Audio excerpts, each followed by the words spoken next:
Hi mga kabida! Ayan, may nag-comment nga po sa ginawa nating video about nga po ito sa mga ginagawa naming shot class. Ayan. So ito nga po yung kanyang comment. Ma'am, ano po yung pinambabalot ninyo?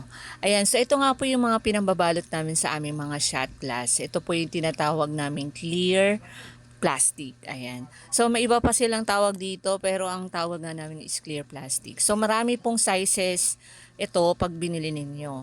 Ayan, ito nga po ang size po niya is 4 by 7. So pwede din 4 by 6 ganyan. So depende din po yan. Pwede yan sa 4 by 6 or 4 by 7. So makikita nyo clear talaga siya kaya para mas maganda siya sa ating mga shot glass. Ayan. So ito makikita nyo nga po yung ginagawa ko na paggawa ng paglagay sa plastic ng aming shot glass.